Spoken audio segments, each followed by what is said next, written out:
بسم الله الرحمن الرحيم، على بركة الله. في البداية كل التحية والتقدير لحضراتكم كالمعتاد. النهاردة معانا موضوع مهم جدا جدا جدا. في الفترة الأخيرة دي لاحظنا سواء على السوشيال ميديا أو على أصدقاء بتيجي عن طريقهم شكاوي كتير قوي إن احنا رحنا نفحص العربية. طلعت العربية مغيرة نص أو مغيرة ربع والعربية اتحولت لجنة.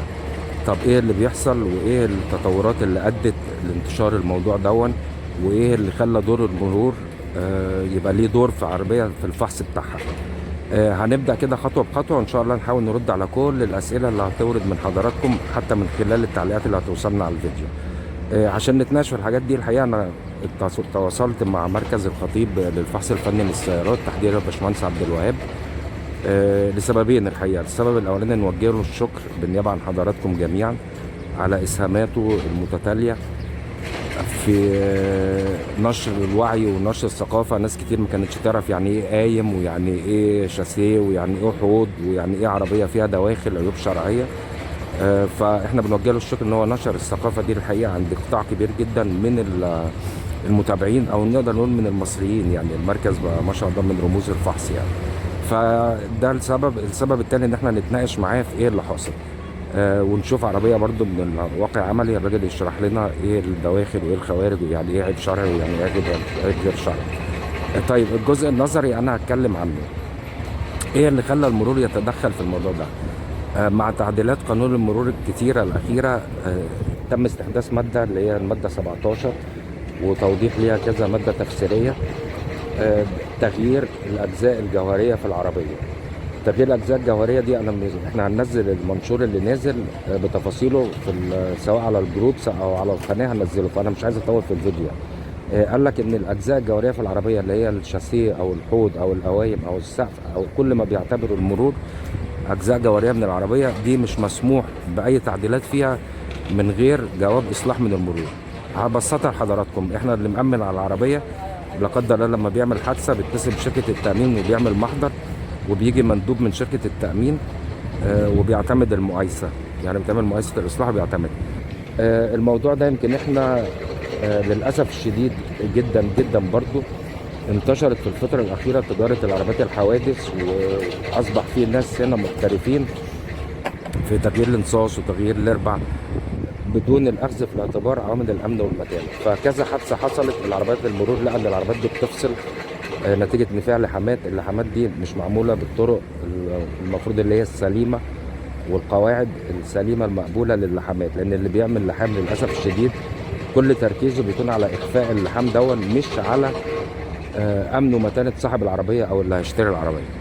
فالمرور قال لا انا لازم، والنظام ده على فكره متبع بيه بره، ودي حاجه انا بايدها جدا ان كل الداتا بتاعت العربيه تبقى مسجله في ملف العربيه في المرور. ده اللي هنوصل له كمان سنه او اتنين او تلاته يعني مع الاتباع بتاع اللي ماشي بيه المرور حاليا. فكان المرور الاول انت بتروح بالعربيه، المرور كان عنده حاجتين: بيدور على الاجزاء اللي فيها ملكيه العربيه اللي هي بصمه الشاسيه والموتور، بيشوفهم مطابقين، بيبص على العربيه من الخارج وخلاص. دلوقتي لا، الماده دي بتقول له العربيه لازم تتفحص دواخل وخوارج، لازم تكون الدواخل بتاعتها سليمه. اي لحامات او قطعيات العربيه دي للاسف الشديد للاسف الشديد كمان مره بيترفض ترخيصها، وليها اجراءات عشان خاطر ان هي تترخص، هنقولها برضو بسرعه يعني. فالمفروض ان بتحصل حادثه بنبلغ المرور وبناخد العربيه دي، بنعمل محضر وبناخد العربيه نوديها لاداره المرور، او بيطلع بنبلغ المرور في كل الاحوال يعني.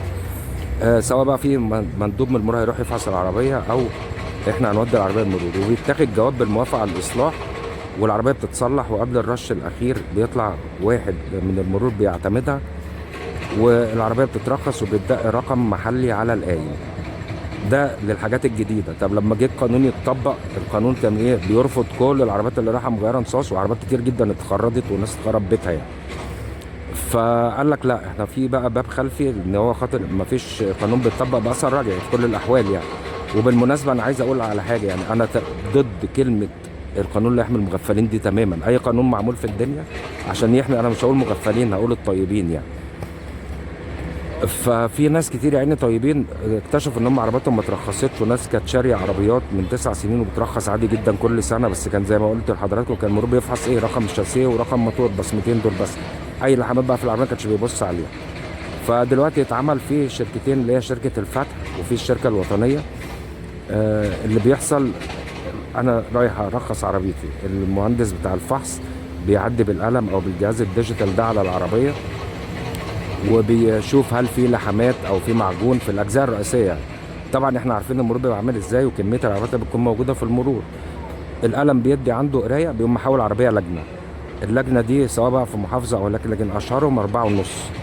اللجنة دي برضو انا هطلع نموذج 101 اللي هي العربية بتتحول بيه للجنة دي. اللجنة دي بتكون موجود فيها ضابط يعني من الداخلية ومهندس بيفحصوا العربية، وانا هعرض برضو التقرير بتاع الفحص دون بيكون شكله عامل ازاي.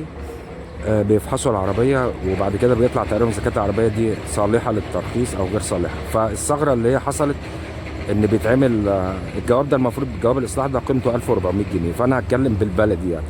اللي بيحصل ان قيمته وصلت ل 5000 جنيه. ففي ناس بتعمل ايه، ان بتعمل محضر ان في شجره وقعت على العربيه، ودي ليها اجراءات الناس بتعملها عشان خاطر يرخصوا العربيه. بس هي في كل الاحوال احنا مش هنتكلم على الطرق اللي هي ماشيه فيها، لكن هي بقى ليها حلول. احنا ممكن اللي يسأل على الحلول بتاعتها نبقى نقول له. لكن هي دلوقتي بقى الناس بقت ترخص. بس الشيء برضو الجيد جدا ان هي بعد العربيه بتترخص بيدق رقم محلي على القايم بتاع العربيه، بيقول ان العربيه دي كان فيها حاجه دواخل قبل كده، لحمه سقف، لحمه بتاع. فده بيبقى مثبت في المرور. فده الجزء النظري.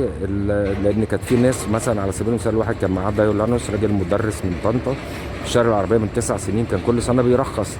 السنه دي راح عشان خاطر يرخص، لقى ان العربيه اترفضت. فجه يفحص بعد كده، اكتشف ان العربيه 4 اجزاء، يعني كانت لحمه 4 اجزاء. طبعا راجل استعوض ربنا.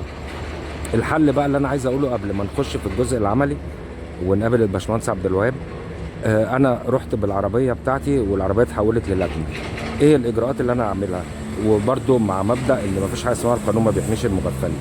اول حاجه انا بنصح بيها بشده ان انت بتتصل باللي اشتريت منه العربيه وبتبلغه، تقول له دلوقتي انا رحت ارخص العربيه طلع فيها نص.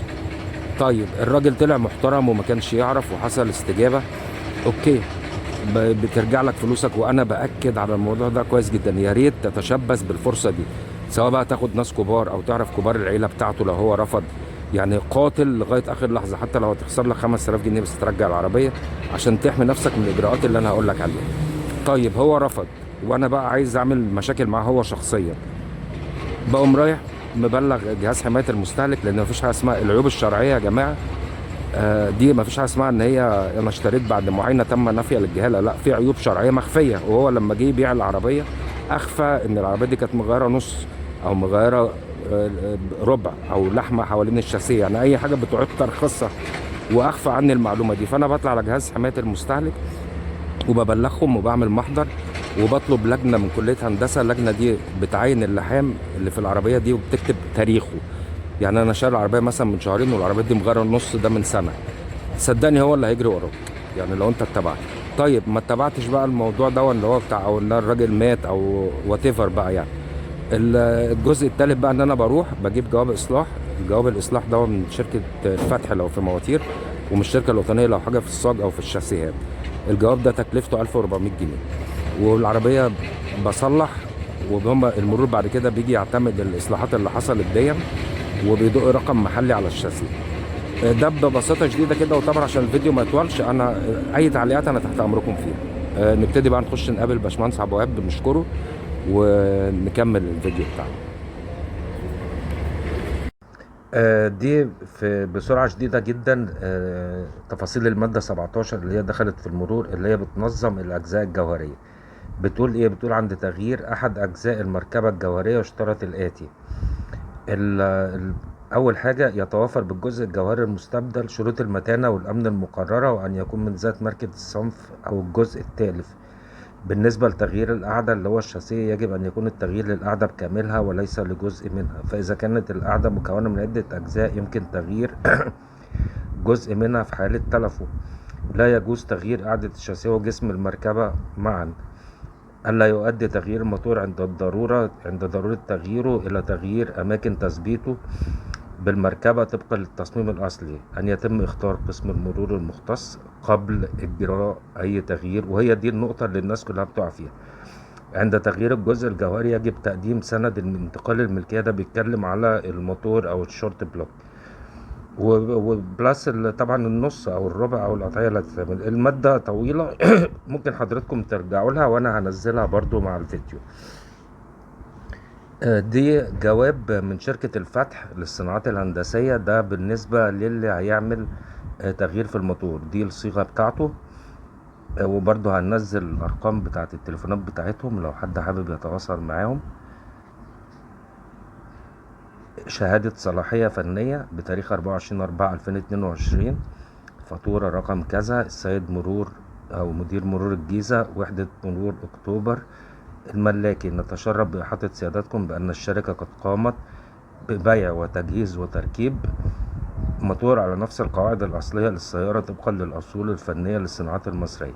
ده شكل الشهادة أو شهادة الصلاحية الفنية اللي انت حضرتك بتجيبها، طبعا بتكون معتمدة بأختام النسر.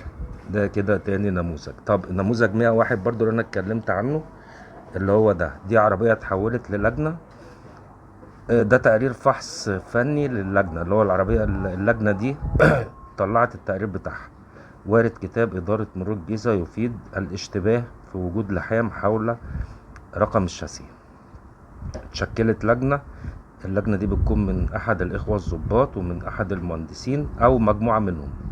وقامت اللجنة برفع رقمي الشاسيه والموتور والمواصفات الفنية على نموذج فحص فني 101 بفحص السيارة على الطبيعة. وقد تبين وجود مفردات رقمي الشاسيه أو رقم الشاسيه بالقايم الأوسط الأيسر خلف السائق، وتبين وجود لحام دائري حول مفردات رقم الدمغ. طبعا العربية دي كده هتبقى أكيد وقعت في مشكلة كبيرة. ده بيكون شكل تقرير اللجنة. زي ما أنا قلت لحضراتكم، احنا مع بعض في التعليقات أو على السوشيال ميديا أو على القناة هنا. أي حد عنده استفسار يبعت لنا. شكرا.